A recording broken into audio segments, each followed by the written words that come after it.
Hello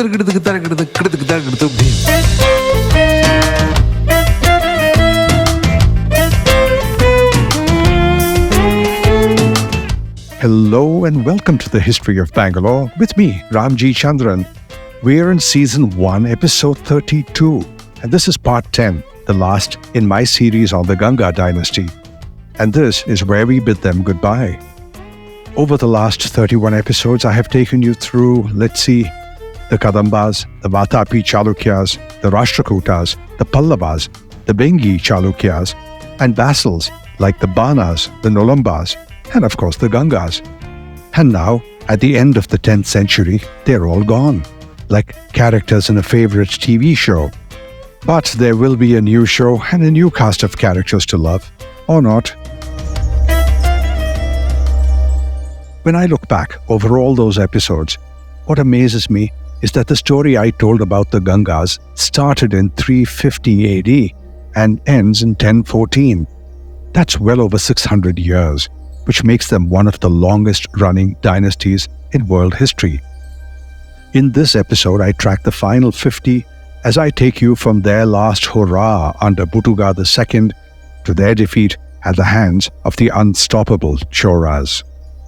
But that, right after I take a moment to thank the Prestige Group, whose sponsorship makes this podcast possible.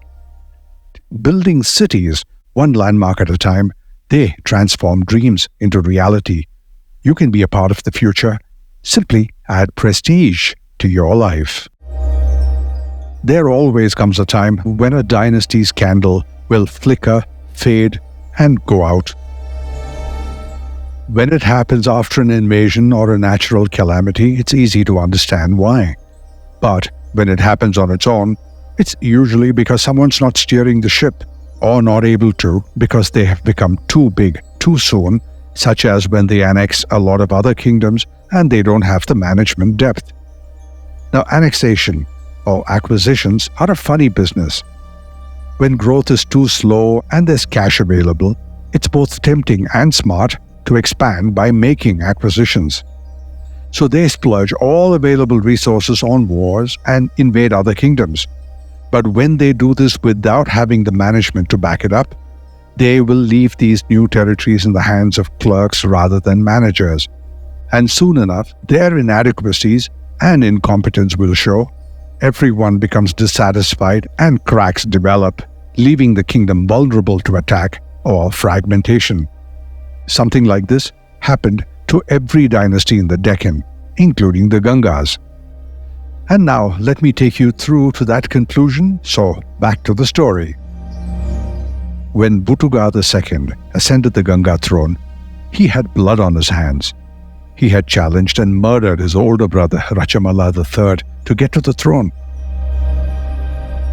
In the 600-year history of the Gangas, this was the first time that such raw, murderous ambition got in the way of better sense that all the previous rulers had displayed.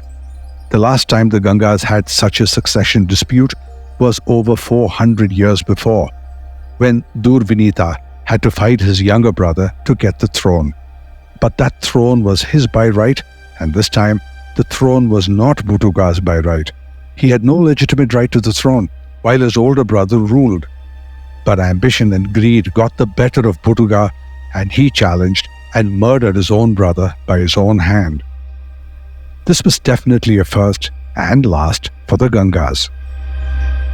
But despite that blip, it's creditable how peaceful and mature the succession of a dynasty has been for over 5 centuries. By contrast, the Vatapi Chalukyas had a succession battle or a civil war or both every time there was a succession. Butuga was a bloodthirsty man, or you might call him a focused and hard-hearted warrior. Although it is said that Butuga was a man of letters and a great patron of the arts, I'll say that he will be remembered by others for his ability to dismember others. In an earlier episode titled The Last Days of the Rashtrakutas, I spoke about the story of Butuga as a prince of the Gangas and a son-in-law of the Rashtrakutas. He had accompanied Mummadi Krishna or Krishna III to the Battle of Takkolam where together they had faced an emerging Chora threat. I leave you to listen to that episode whenever you can for the details of that significant battle where the Chora prince Rajaditya was killed by Putuga, and a rout of the Chora forces followed, blunting their move into the central Deccan for the next 50 years anyway. The role of Putuga and Mumidi Krishna in Takkolam have been recorded for posterity, but tales of war are such that not everyone's contribution is always recognized, and there's a reason for that. When kings suffer a loss in battle, the shame is theirs and theirs alone, no matter who must share in the blame. So it stands to reason that victory too must accrue entirely to the glory of the king. For this reason, many interesting stories from the sidelines of battle are tales that don't make it to the front pages of history. But there are exceptions, like the story about the Ganga general Manalara. He was right by Putuga's side and helped him kill Rajaditya, and that was the momentous turn in the Battle of Takkolam. Krishna and Putuga were deeply impressed by him, and Manalara became a hero for his outstanding contribution at the Battle of Takkolam. He was given the title Putuga-Nankakara, loosely translated means the one who made Putuga famous. And he was also granted the hereditary title of Vallabha, which is unusual. And not only that, he was awarded several villages, including his own Athakur, along with land for the temple of the Chaleshwara at Athakur. And if that was not enough, Putuga asked Manalara if he would like anything else, that he would grant him any wish. Manalara replied without hesitation that he did not want any more riches or land. He wanted nothing more than Putuga's dog Kali, with whom he had developed a relationship. Putuga agreed, and Kali went to his new home and his new master. But this tale ended tragically. One day, when Manalara was on a hunt, a common pastime among nobles and royalty, his hunting party encountered a fierce boar, just as I suppose they expected they would. But suddenly, Kali peeled away from the pack and decided to attack the boar by himself. The boar was much bigger, much stronger, much more fierce, but Kali refused to back down despite the boar's size and strength. There was little chance that Kali could make it in this mismatched battle. But as they say, it's not the size of the dog in the fight. Kali killed the boar, but sadly, he too lost his life. Heartbroken, Manalara dedicated a Veeragal to his dog. The stone carving depicts the fight between Kali and the boar and is part of the Athakur inscription. This remarkable inscription has been stored at the Bangalore Museum, which, at the time of this recording, is closed for renovations. Another stone was placed at the temple of Chaleshwara at Athakur, and 2 parcels of land were donated to the temple in honor of Kali's bravery. Kali's encounter with the boar became a parable. It came to symbolize Manalara's own allegiance and fearlessness. The story implies that just as Kali faced a formidable opponent without hesitation, Manalara too was prepared to confront any challenge on the battlefield, even if it meant risking his own life for his king. It was a reminder to the other soldiers of the kind of loyalty and courage expected of them in the service of their sovereign. In this way, the fight of Kali and the boar transcended its simple premise and became a powerful example for devotion, valor, and the spirit of unwavering loyalty. And these were values cherished by the Ganga dynasty's military code, which, by all available accounts, was always held to a very high standard. As his reign drew to a close, the measure of Putuga moved towards something more spiritual. He was a devout Jain follower and a scholar of the Jaina texts. He frequently took part in theological debates, and in fact, most of these debates took place right in his own court, where the most pressing religious and philosophical issues of the day were being thrashed out. Now, all the Ganga kings were Jains, but they were mostly known to be super secular, making grants to temples and Brahmins, and indeed creating a conducive atmosphere in the Deccan for the many faiths that existed there from all over the world. Not so Buddha, who was barely tolerant of other religions. Buddhism and Hinduism he tolerated, but there was no royal patronage. He did not issue any land grants or special concessions for temples, nor any scholarship for Brahmins. Buddha's staunch and hands-on support for Jainism had one casualty: Buddhism, Buddha's bête noire. In fact, there's a story of how he faced off against a Buddhist scholar in a fierce debate and won. The Kudlur inscription does not refer to this lightly. It reads that Buddha cleft open the frontal globes of the lordly elephants, the arrogant, false disputants of the Ekadanta Mata, with the thunderbolts of arguments based on the scriptures.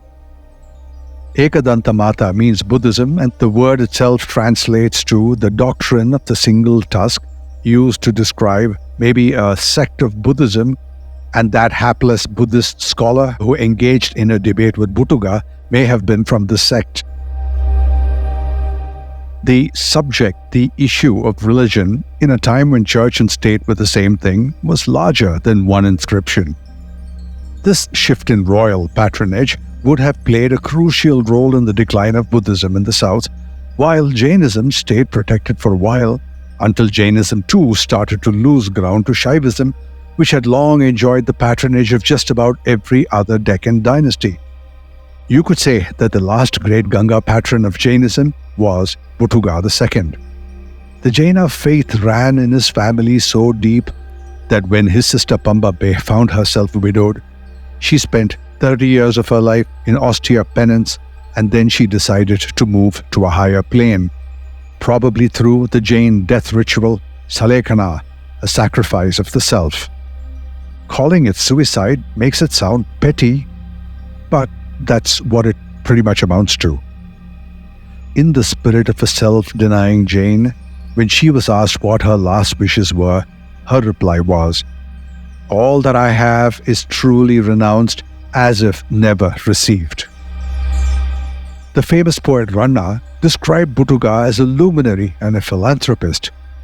But from the modern point of view, we would not be telling the full truth if we didn't add unscrupulous to the list of Buddha descriptives. But it was a different day and a different time. Now to a commercial break, but when I return, I move into the end of Buddha's reign and indeed the end of the Ganga dynasty. Don't go far, I'll be back in 30 seconds, right after this. Maximum connectivity, maximum luxury, maximum lifestyle. Live your max at Prestige Raintree Park. Opulent residences nestled in 21 acres of breathtaking landscape with 1 lakh plus square feet of clubhouse, 3 swimming pools, and ample leisure and sports amenities. Experience exquisite living at Prestige Raintree Park in prime Whitefield with schools, offices, hospitals, and shopping malls just a hop away. Call 81399 81399 or visit prestigeconstructions.com to know more. Radar approved. When Buddha died in 960 AD, he left a hard-to-fill void. All the bluster and the bravado fell silent, and the cracks started to appear and then widen. And from this point on, the history of the Gangas started to move from the page to the footnotes. Buddha had 2 sons, Maraladeva and Marasimha, and a daughter, Revaka, who was married to the Rashtrakuta, Amoghavarsha III. Buddha's firstborn Maruladeva succeeded him, but he was to rule only for 3 years between 960 and 963 and left the scene without ceremony. No one knows what happened. The second son, Marasimha, was then crowned in 963. Meanwhile, in the Rashtrakuta kingdom, Krishna III was still on the throne. Having successfully concluded his campaign in the south, he turned his attention to help his feudatories, the Kalachuris, defend themselves against a Gurjara attack. And he was all occupied with that when the news arrived that Paramara Shiyaka II, the ruler of Malwa, had attacked some of the northern districts. Now, for all this time, he had relied on Buddha to help him out in a time of need, but now he was on the Kalachuri campaign by himself, so Krishna turned to Marasimha and asked him to take care of the problem. Marasimha readily agreed and jumped to the command. In all, Narasimha, commanding the armies of the Rashtrakutas and the Gangas, conducted 3 successful campaigns in the northern territories for Krishna, and the Rashtrakutas were able to keep their territory for a little longer, but not for long. Meanwhile, Narasimha had engineered the total collapse of another Deccan dynasty, the Nolambas, who had become a nuisance in the region. He marched upon them and routed them in one of the most bloody campaigns and forced 3 of the Nolamba princes to run and seek refuge somewhere near Banavasi. And with that one battle, that was the end of the Nolambas, not to be heard from again, well, not at least for over a century. But they did come back and they did rule, but in some sort of peripheral capacity. The Nolamba and the Malwa uprisings are typical to what I said in the beginning of this episode, that weakened kingdoms inspire revolts. And part of this problem was because by then Krishna III had died. It was 967, and he was succeeded by his brother Kotiga. Now, in comparison to Krishna's lion, Kotiga could be described as a headless chicken. The very year after Krishna's death, 968, Paramarashiaka, whose revolt Narasimha had previously quelled, saw an opening, marched into Manyaketa and sacked it. Kotiga, in a blind panic, called Narasimha for help, but by the time he arrived, Shiaka had looted the treasury and even took away some of the copper plate records from the archives. Narasimha's army did give chase, but it didn't seem like Shiaka was there to stay. Kotiga did not survive this ignominy very long. When he died, he was succeeded by his nephew Karka II, who was probably one of the most unpopular monarchs of the world. In 972 AD, a trusted general of Krishna, a Chalukya named Tailappa, attacked the much-hated Karka and killed him. No one came to his rescue, not even Narasimha. And Taila annexed the Rashtrakuta kingdom and established the western Ganga dynasty in its place. There was a last-ditch effort. Narasimha, unable to tolerate the presence of Taila as the new overlord, crowned his son-in-law Krishna IV as king and then joined him in attacking Taila. But Taila proved too wily for them and they were defeated. And that was that for Narasimha. He renounced his position, renounced his power, and then in 975 renounced his life, again by the Jain ritual of death, Salekana. And this probably happened in Shravanabelagola because of an epitaph found there, engraved on the 4 faces of the base of a pillar. Now, an epitaph is rather unusual for an inscription, but this one announces the death of Narasimha, and of course, it exaggerates the effect of his death. Nonetheless, it reads, "O Chola, calm your trembling heart. O Pandya, stop your weeping and find strength. Do not flee in fear. O Pallava, do not retreat from your territory. The Ganga overlord Nolamba Thanka, Narasimha, has gone triumphantly to the abode of the gods." After Narasimha died, predictably there was a civil war. Now there shouldn't have been one. It's not as though Narasimha's 3 sons, Rachamalla, Rakasa and Arumali Deva, could have been too young. By tradition, Narasimha would not have been allowed to commit Salekana until his children had come of age. The Jain traditions do not allow that. So Rachamalla was the rightful heir, but he was challenged. The competing and chaotic claims for the throne included a delusional uncle, Govindarasa, an ambitious Ganga general, Madhuracharya, and a powerful feudatory, Panchala Deva, who in fact declared himself king and for a very brief time took the throne. But through the fog of all this chaos appeared a savior, and this was Chamundaraya, or Chamundaraya, same thing, a commander of the army, a keeper of the Jain faith, and he enabled the heir apparent Rachamalla IV ascend the throne. But not without a lot of bloodshed. Now, even as trouble started to brew, the palace servants first moved the 3 princes, their wards, to safety, and some died in the process. One of them was Rakasa's guard, Boghiya. Dying in the battle by his side was his devoted wife, Saviabbe, who they say could not bear to stay away from him. Saviabbe is only another example of a number of brave women from the Deccan region who died in battle. Some of them have been recognized on Veeragalus. Many of them have been relegated to literature, verse, folklore, which are unreliable stories. And for the most part, their tales of valor have died with them, deliberately ignored or simply forgotten merely because they were women. Quickly, Chamundaraya took process of establishing stability. First, he killed the over-ambitious uncle Govindarasa. Now, this was a reasonably easy task. Govindarasa was probably incompetent or overconfident or stupid or all three. Next, Chamundaraya trained his weapons on Madhuracharya, his fellow general, and this time it was personal.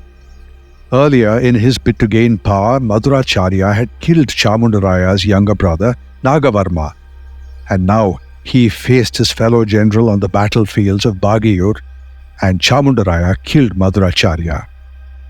The third and the worst threat was Panchala Deva.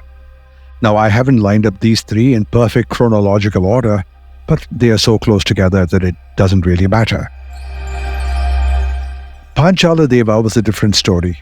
Before he died, Marasimha had appointed Panchala Deva to be governor of several principalities in the north country. He figured that this would be a buffer state against Thaila's western Chalukyas. But when Marasimha died, Panchala, no longer satisfied with being a buffer, decided that he would take the throne of the whole kingdom in the void that followed his boss's death. This didn't sit well with Thaila, and he perceived Panchala as a threat that he needed to eliminate.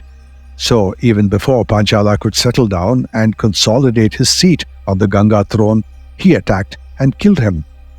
Fortuitous for the Gangas, Thaila had done them a service. And now the coast was clear for the succession of Rachamala IV.